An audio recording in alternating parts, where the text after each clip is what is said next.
that's one thing that we've just done is, we've just allowed ourselves to be on a frantic search for our tribe, and everybody else, just like you said, bless and release, love and grace. That's what they get. And that's been really a helpful thing to us, that I've just stopped trying to make everybody happy. I've stopped trying to make everyone like me. I've stopped taking it personal when somebody doesn't message me back, or when a client quits, or when a coach doesn't move forward. I've stopped taking it personal. And I've just said, there are people out there. There are fish in the sea that are hungry. My problem is I've just had the wrong bait for a long time.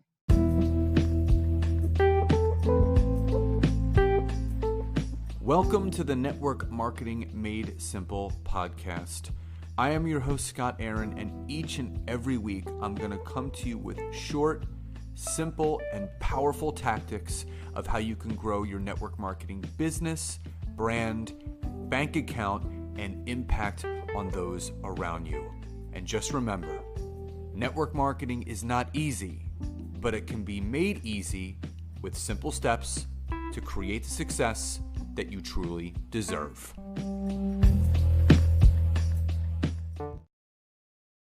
Welcome to episode 122 of the Network Marketing Made Simple podcast.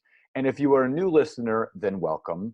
And if you are a returning listener, then welcome back. And as always, if you are a network marketer, new or seasoned to the profession, and still building your business through the means of Instagram and Facebook, and you are not yet leveraging the power and impact that LinkedIn can have on your business and your bank account, then head over to my website, www.scottaaron.net, where you can schedule a free 15-minute discovery call with me, where I can learn more about you, your business, and how we could potentially work together. So, super excited about today's episode for a number of reasons, many of which are along the lines of me. This person is a loving husband, a loving father, but also a best-selling author. He is a top-tier health and wellness coach. He is a business coach. He's got a real estate empire building. There is nothing this guy is not doing right now to not only just impact his family's life, but impacting all the lives that he is touching with everything that he does. So as always, instead of me telling that person their own story, I want them to share it themselves. So Corey Baker, welcome to today's episode. Man, Scott, thank you so much for bringing me on. I always appreciate it, and I heard what you just kind of said a little bit and sharing the intro. And I just want to say, just from a firsthand perspective, that what you're doing, not only with your podcast, but even, my wife and I have seen just some phenomenal results from really working together with you personally, with helping us with our LinkedIn strategy has been really, really great. So I know that you didn't bribe me to say that. I just did it anyway. But it's really been a game changer for us. And I just wanted to say thanks. And probably wanted to just kind of throw that out there for anybody who's listening. Man, this is real stuff. And if you're wanting to move forward in your life and your business and your social network strategy, definitely give Scott a call. So I've been in the health and wellness space for about 5 years. I was a minister at a church in Florida for about 18 years, and really just developed a passion for health and wellness. And we've built a really strong business. We've risen to the top rank in our company, and it's really been a blast just helping people over the last in the last year. I wrote a book that's turned up on some bestseller lists. It's called Chasing Better. It was completely done, self-published, but it's sold thousands and thousands of copies. And I will say this, I know that a lot of listeners to your podcast are in the network marketing space. This is not a book about network marketing, but I will say that network marketers tend to really enjoy this read, because network marketers tend to be people that are very, very interested in the self-help and personal growth development space. And so if that is you, and you are just really desiring that's the part about network marketing, I believe, that is so attractional, is people are just interested in working for themselves and being their best selves and in unlocking their true potential. And that's what Chasing Better truly is all about.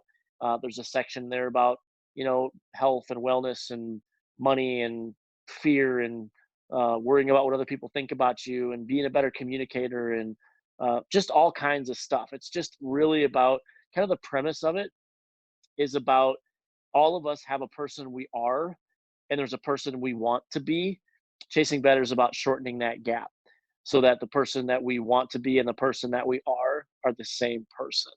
Uh, it's written in a fun way. It's a quick read. It's about 150 pages, but I think you'll find that it's fun, and it'll make you laugh, and it'll challenge you along the way too.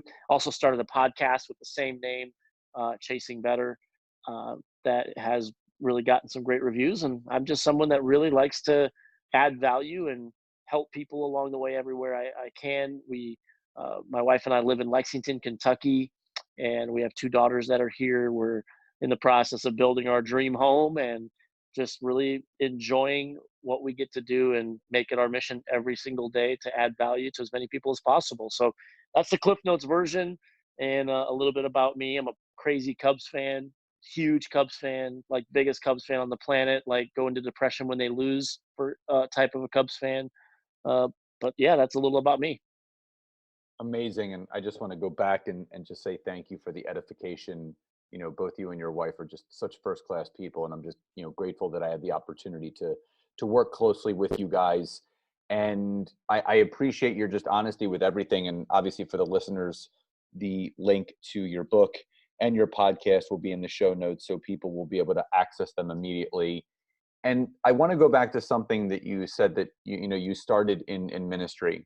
And I have a lot of friends in the network marketing and entrepreneurship field that a lot of them have they have that background of being a youth minister, or just a minister in general. What led you to the ministry world, but obviously exiting it and running the global health and wellness business that you guys have amongst everything else? Looking back, what was one of the greatest lessons that you learned from being in the ministry field in how you were helping people, and how is that translated to what you guys do every day with all of your businesses? That's such a great question, and I love talking about this. It's a passion area for sure. Um, I got into ministry because I loved people, and still do. Obviously, I think um, it's really interesting. The whole aspect of full time ministry is really new. It's probably 30 or 40 years old. I mean, for the longest time, anyone that was involved in ministry had something they did on the side. I mean, it wasn't really until the invention is not the right word, but until the awakening of mega church, where this idea of working for a church as a vocation became a thing, right? Probably not till the late 80s, early 90s was it a thing for people just to work at a church and that be what they did for their vocation, how they fed their families. I grew up in the early to mid to late. I grew up in the 90s, and that was when mega church just became a thing. And so I went to a school at a church, and that was just the whole thing, like training people for full time ministry. And I don't want anyone to listen. That's because if you've got ministers or that are on here, I'm not disparaging or coming down on those that work for full time ministry at all. I think it's a wonderful thing, but I do think that we do a disservice to people when we say that that calling is higher than any other calling. I think we as people are called to mission, we're called to purpose, and to be the best version of us. And I also think that life is meant to be lived in seasons. We have 4 seasons: winter, spring, summer, fall. And one of the most miserable people is someone who's still wishing it was Christmas and it's March, when you're trying to live in a season that was over. And I really felt like there was a season that I had given to the church full time for a significant season of my life, and I felt that season was over and that we were going to move into mission and purpose in a different way. And I really honestly think that we're impacting more people now than we ever did. Again, I don't. One unique thing that I have is and I talk about this in the book. I really honestly feel like I hold no bitterness towards church world. I think there are some people that move out of the ministry, full-time ministry space, and they're a little bit bitter and upset. And let's just be honest here for a second. Church work is tough. It just is. I mean, you've got a lot of people managing a lot of opinions and trying to make a lot of people happy, and it gets pretty exhausting. So for me to be able to say that I moved into a different space and passion area without allowing the previous passion area to bleed over into the next one in terms of baggage that I carry. I think that's a really unique thing. And I don't hold any sort of bitter feelings or angry feelings towards church people or the way that was treated or any of those kind of things. I walked away on my terms. The church wasn't falling apart. There was nothing like that. I just was ready to be done, and it was a really good thing. And we're in a really great space and happy. And I've got lots of friends and team members that are in full time ministry, and I think that's great. What I do believe, however, is that there are some people that are not in full time ministry because it's a calling or a passion. It's just all they know. It's all they've ever known. And there's some people that have like a deep down desire to do something else. They just don't think they can do anything else. They don't think they can be successful at anything else. And one thing that I've learned through this process that was really eye opening for me is I felt that same thing. Like, if I wasn't going to be pastoring, what am I doing? Do I sell cars? Do I go sell life insurance? Like, what do I do if this isn't it? There's so much identity wrapped up in that. And this has shown me that I can be successful doing other things because it really is about people. And whether you're in network marketing or whether you're in ministry, it's about people. Not everybody's going to love it, just like not everybody loved our church. But I believe, I did a podcast about this a few weeks ago. My mission in life is I am on a relentless pursuit to find people that I can help that want to be a part of what I do. And so every person that I meet gets put into one of two buckets for me. You either are in the you're someone that wants to work with me bucket, or you're in the love and grace bucket. And church ministry taught me that. No matter how you treat me, no matter what you do to me, that's okay. You don't get to choose being in one of those two buckets. I get to put you in the love and grace bucket if I choose to. And that has really helped me to, I can honestly tell you this. I cannot think of one person on the planet that I have ill feeling or ill will towards right now. I really honestly feel that way. And I think that's a rarity. And there's four words that keep coming to mind.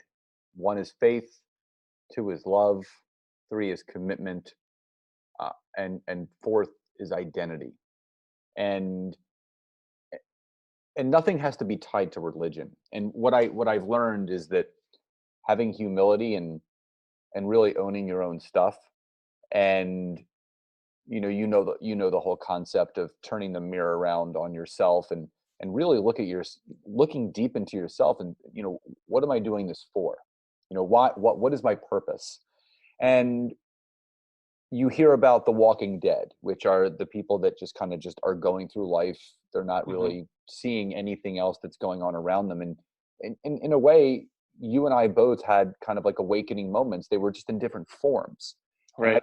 I believe faith doesn't have to be tied to a religion. Faith could be just something that you feel and you believe in, that allows you to wake up each day with a heart of service, a heart full of gratitude and thankfulness and appreciation.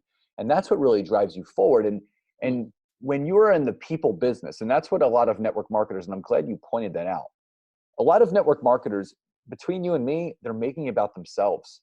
Mhm. They're being selfish. You know, people are saying no to me. No one wants to do this with me, and it's the oh woe is me type stuff. And you're just taking it too seriously. When you truly want to impact other people, you meet people where they are. You don't try to force them into anything that they don't want to do, but also you bless and release as Mhm. often and as quickly as you can. Right. So I loved how you said that, you guys left on your own terms, and you just had a different path that you were going down. But again, you and I spoke about before, everything happens for a reason. If you guys didn't get into ministry, it would not have led you to where you are right now. Correct. Everything had to transcend and happen the way that it did. So with where you guys are now, and obviously outside looking in, being in, we're in the same profession on so many levels, writers, speakers, coaches, network marketing, all that stuff. What do you truly feel now, having written the book and doing all this stuff? What do you feel is truly holding people back from living their ideal life? Oh man, that's such a loaded question. I think here's the best picture I can give, right? I think that those old cartoons that have like the angel in the robe with the harp on one shoulder, Yep. and the devil Angel with and the devil. pitchfork. Okay, I think we all have those things going on in my life. One of the things that I say that I've said a lot is that your problem is not that you hear voices inside your head. The problem is that you're listening to the wrong one. We all, in my kind of vernacular, the angel on the one shoulder is your why, and the devil on the other is your concept. I think everybody has a why, has a reason, has a purpose, has something they want, and everybody has concepts, excuses, things that they feel are standing in the way of them accomplishing what they want. When you talk about people that are building network marketing businesses, we all have that too. They got a why for why they got in. They got a concept for why they don't think they can be successful. They got a why for why they think this could work. They got a concept for things that are holding them back. We all got it. And at the end of the day, the only way for any person to move forward is that the why has to be louder than the concept. I cannot, and we talk about this with our team members a lot, like until you identify what those things are, you're going to be stuck. And I think a lot of people in life are stuck because they either one of two things. One, they don't know what they want. If you were to ask them, what do you want? It's like that scene from The Notebook. I've just lost respect for myself that I just used a Notebook reference. But there's this scene where the guy is looking at the girl. He's like, what do you want? And she won't answer. What do you want? She won't answer. And he eventually starts getting louder. What do you want? I feel like that's a big deal for a lot of people, because a lot of people just flat out have no idea what they want. It's really, really tough to get out of life what you desire when you have no freaking clue what you desire. And there's a lot of people that just don't know what they want. And I'm just a firm believer that if a person can figure out why and what they want, then they will figure out how. We spend a lot of time figuring out how. And I think that's kind of the whole deal. I heard this analogy once in this book that I read. And it talked about how if there was a balance beam on the ground and somebody offered you $10 to walk across that balance beam, would you do it? And the answer to that question is yes, right? Now, if you took that balance beam and put it up in the air 500 stories between two buildings, and someone said, I'll give you $10 to walk across that balance beam, would you do it? Most people would say no. What if your kid was in the other building and that building was on fire? Would you walk across the balance beam? The answer to that question is yes. The circumstances did not change. Your why did. And your why compelled you into action. So there's a lot of people that just cannot figure out what they want. The other side is there are people that have a pretty good idea what they want, but they don't think it's possible. So why should I put in the work necessary to build the life that I want to build if I don't think that that is possible for me?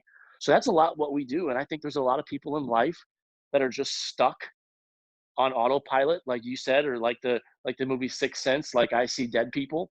Like, it's like we got a whole bunch of freaking Bernies, like Weekend at Bernie's. Like we're just carrying around dead people. And what I've learned is that it's pretty exhausting, like dealing with dead people. And this is like in our profession, in our space, like that's where a lot of people get frustrated. It's like you're carrying Bernie around. And here's what I've learned. There's two ways to deal with Bernie. One, let Bernie be dead. Or two, you got to awaken Bernie, because there is nothing more exhausting than carrying dead weight around. And there's a lot of people that you're your own dead weight. So you either got to let Bernie die or you got to awaken Bernie, because what's happening right now is exhausting you.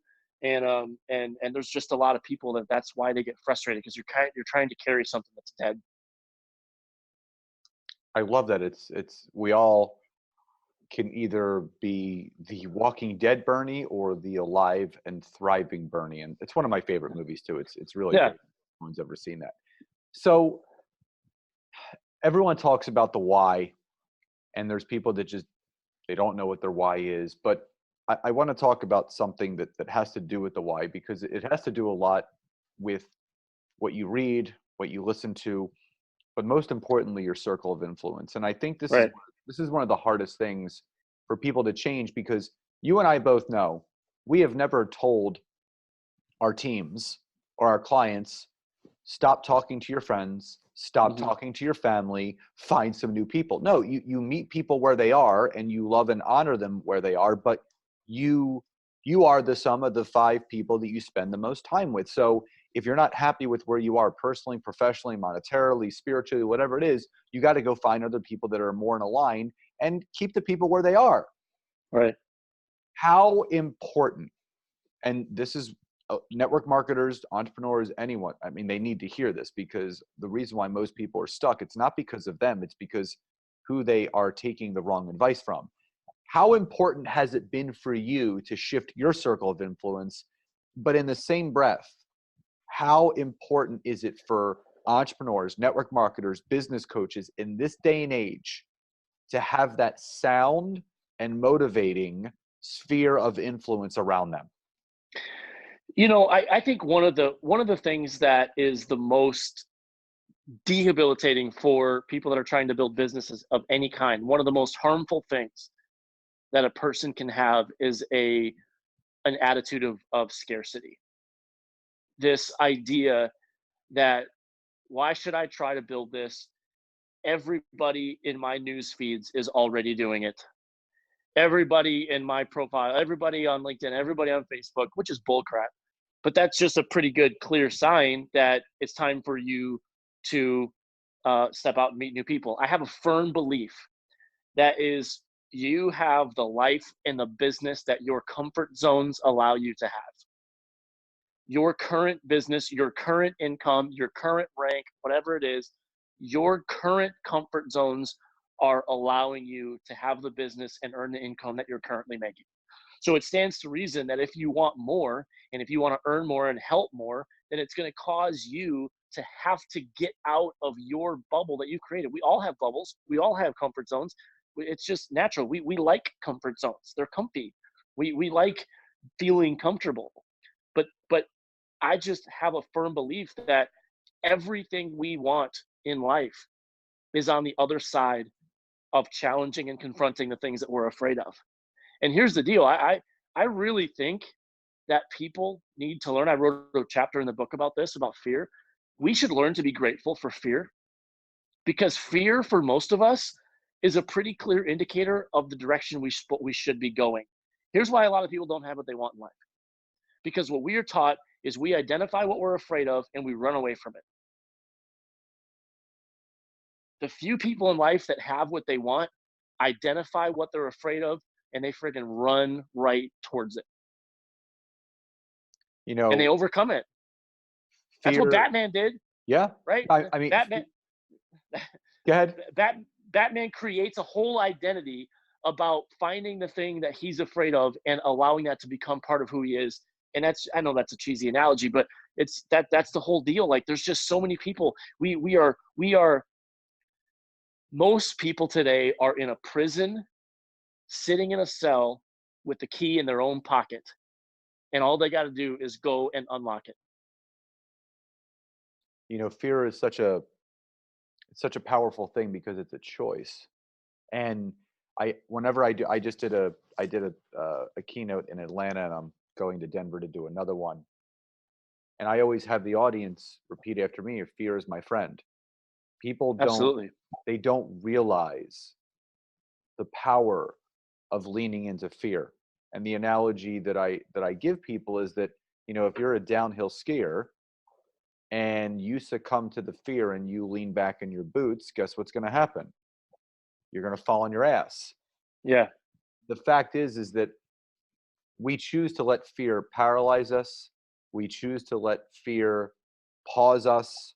We choose to let fear drive us backwards. And when you can lean into that fear, on the other side of fear is abundance, prosperity, confidence. 100%.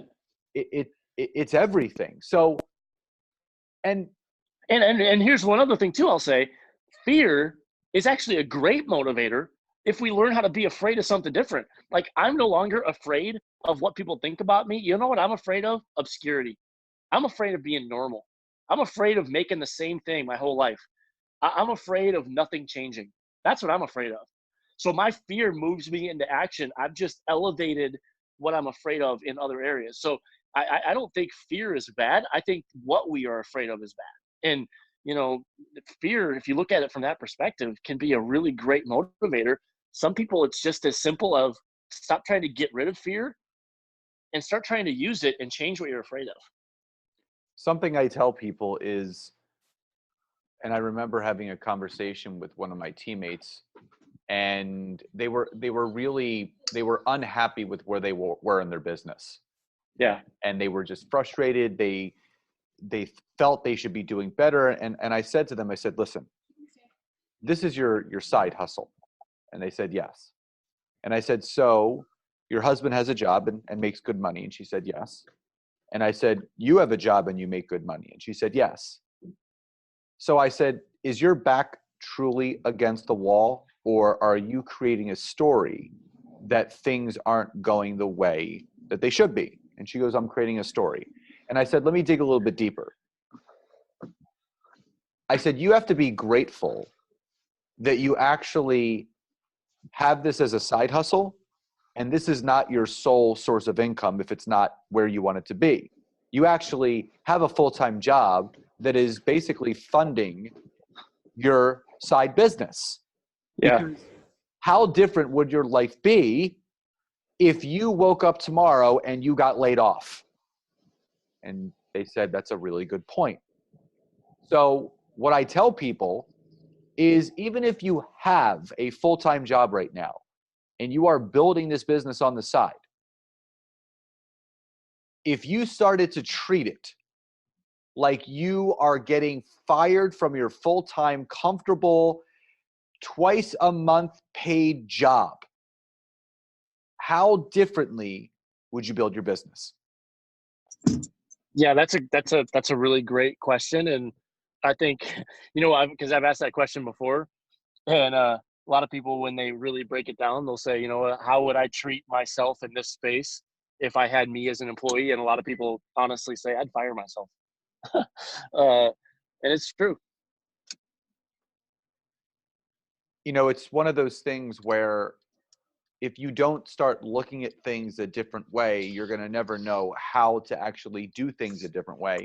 And all the analogies are great. All of the comparisons that people throw at you is great. It's going to get you start. It's going to have you start thinking a little bit differently. But again, it's still up to you to make that decision, to choose to live differently, to be differently, to think differently, to to just create something for yourself and your family and a legacy. Because I see so many people tiptoeing through life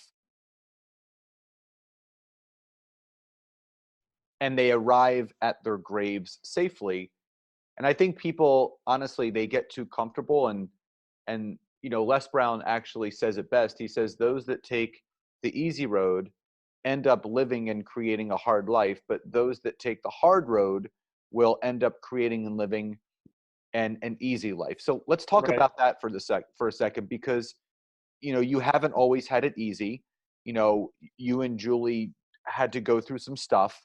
Talk about the challenges that you had to face, and full vulnerability. What do you feel was one of the greatest challenges or greatest adversities that you guys had to face where you came out that much better on the other side? Well, that's a great question. I mean, one of the things that has really been the case for us, I mean, I've grown up my whole life as someone that really just didn't have a lot of money. My parents were poor to low middle class at best, and they worked hard and provided for us. I remember working full time since I was 12. really went into school. And I mean, I still got a high school diploma and all those kind of things, but I, got home from school. I mean, I delivered papers and worked in cornfields and just whatever I had to do. And I'm grateful for that. It taught me a lot. When I started my business, one of the reasons I started was because I was donating plasma at the time.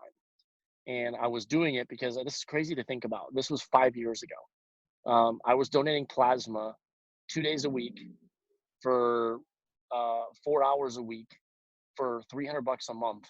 And I was doing that for 2 or 3 months so that we could have some money to buy plane tickets to go home. And it was making me miserable. I just was so miserable. Actually, one time I was on the way home from donating plasma, and I was like spacing a little bit. I actually started driving into oncoming traffic. Um, it was a scary thing, and when I first started this, I was like, "Is it possible for me to earn enough income that I no longer have to do that?" I think all of us have a pain point, and I tapped into that. I was just like, I don't want to feel like this anymore. I don't want to do this anymore. And so I found something that I felt could take the place of that, and it quickly became that and much more. And after that, we were in a we were in a we do a lot of real estate stuff now, but our first home, we were dumb. We bought a house in 2007, interest only. It was a 3 bedroom, 2 bath little condo. It was 1,000 square foot that we bought for $250,000. 18 months later, it short sold for $52,000. Um, so we were in some significant financial situations. We had a lot of debt, and my first thought was, could I earn some extra money with this to stop donating plasma? Then it was, could we get out of debt? Then it was, could we buy a house? And then it was, could we buy the house that we really wanted?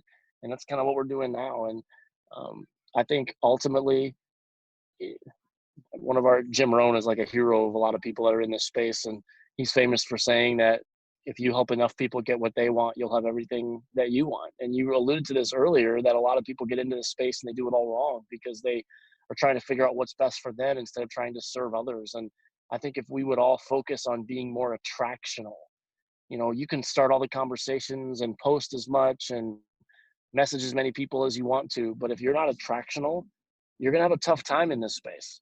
And I think what makes someone attractional is someone that's focused on value and adding service to others. And that's what makes people want to do business with people. So we just made that a priority. And is this for everybody? Of course not. Have we had people tell us no? My goodness, yes. Have I been unfriended and blocked and told to leave alone? Of course I have. But I mean, you name one business that isn't the reality. Tom Brady, probably one of the most successful football players of all time, is booed in 31 out of 32 NFL stadiums. 31 out of 32 teams hate him. I'm guessing most of us would trade lives with Tom Brady. Because for him, he's figured out that the roar and the applause, and he doesn't do it for applause, he does it for legacy and all those kind of things. But this is something that was really a helpful thing for me. And I don't think it looks this way, but I will tell you, I'd make this trade in a heartbeat. I would be willing to have 90 people out of 100 that couldn't stand me if it meant that I could impact and change the lives of 10. I think there's a lot of people that aren't willing to make that trade. And they're trying to make 99 out of 100 people like them. That's one thing I learned about pastoring. It's impossible to make everybody happy. And if you try, you're going to be miserable. So I think that's one thing that we've just done is, we've just allowed ourselves to be on a frantic search for our tribe, and everybody else, just like you said, bless and release, love and grace. That's what they get. And that's been really a helpful thing to us, that I've just stopped trying to make everybody happy. I've stopped trying to make everyone like me. I've stopped taking it personal when somebody doesn't message me back, or when a client quits, or when a coach doesn't move forward. I've stopped taking it personal. And I've just said, there are people out there. There are fish in the sea that are hungry. My problem is I've just had the wrong bait for a long time. And I think that's been part of what our issue is listen, I don't care if there's 5 million fish in the sea or one, I'm going to catch that freaking thing. And that's kind of the mentality that I have. No, there's two things that came to mind, and this is something that I also tell people, is that in life, you're going to have 50% of the people that love you and 50% of the people that don't. All right. And we all want to be liked. So what do we end up doing? We focus on the 50% of the people that don't like us and trying to get them to like us, when there's a whole slew of people on the other side that already love us for who we are, that 100%. we don't have to prove anything to. And for me, I was a people pleaser growing up, so I cared more about being liked than respected. And as I got more emotionally mature, I realized that it's much better to be respected than liked, because Yeah, and I heard somebody say this. They said, at 20 we care what everybody thinks about us. At 40 we stop caring what everybody thinks of us. At 60 we realize they were never thinking about us. And I think we're chasing ghosts. A lot of people are chasing this phantom idea that all these people are just out there thinking about us, and they're just not. yeah, we're not that important that Or not. people are waking up thinking about, what Corey and Julie are up to today. No, they're thinking about, what am I up to, and why does my life suck so bad, and how can I change it? Exactly. That's what most people are thinking about.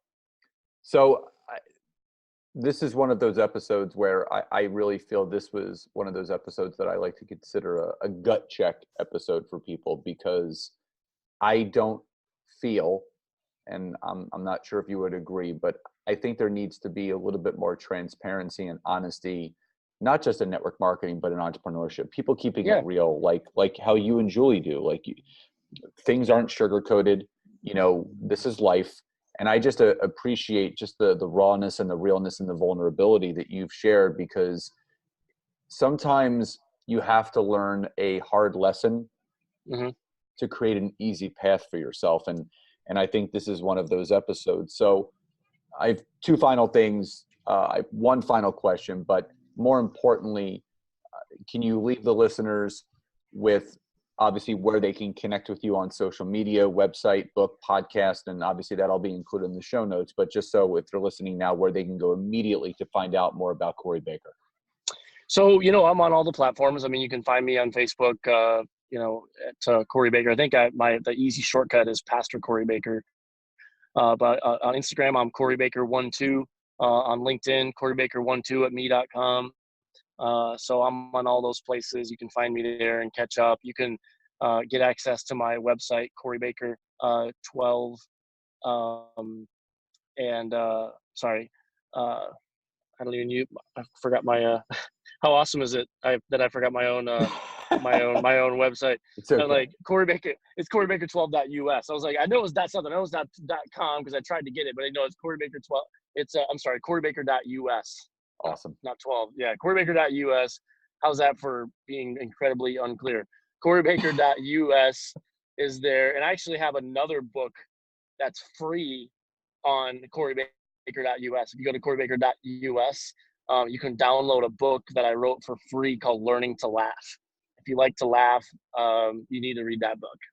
It's just about how we take things too seriously and we need to learn how to laugh. So go to CoreyBaker.us. There's some blogs there. You can find me on podcast, any of the podcast apps. You can find me on the Apple iTunes. You can find me on Spotify or any of those kind of things. And you can search my name, Corey Baker, with an E, or you can search Chasing Better, and it shows up in either of those places. But that's the best way to find me, and certainly love helping and adding value to anyone that I possibly can. Love it, brother. Final question before we end today's episode. Going through everything that you've been through, you enjoy with the ups and downs. What does success mean to Corey? That's a great question. I think for me, we've built a pretty sustainable, amazing business that pays us incredibly well. And I wouldn't have to work again in my life if I didn't want to. But the only thing that's better than having everything that you've ever wanted is helping other people have everything they've ever wanted. And that's what drives me. I'm not driven by more money. I'm not driven by any more of those things. I mean, of course it's nice, but at the end of the day, my mission is really to be an advocate for others and do everything in my power to help them get out of life what they desire. Life is so much more fun when you're living it with other people that are free. And I just think there's a lot of people that are out there that are just tied to something they don't want to be tied to. And whether it's working with us or finding the place that you do belong, we just love partnering together with people and helping them find what freedom looks like for them. And we've been able to help a lot of people that way. So we have what we want. We have the life and the income and the influence. We have all that. Of course, we want to help more, but my mission now is to help other people feel that too. I love it. And I'll put all this in the show notes for people to connect with you. They deserve to talk to you. And I just want to say thank you just so much for blessing my audience with all your wisdom and all of your knowledge and obviously inspiration of how to continue moving forward. So Corey, thank you so much for being here today. Thanks, Scott. Appreciate the opportunity. Absolutely. So guys, I hope you enjoyed today's episode. Please enjoy the rest of your day, and I will talk to you next time. Bye-bye, everybody.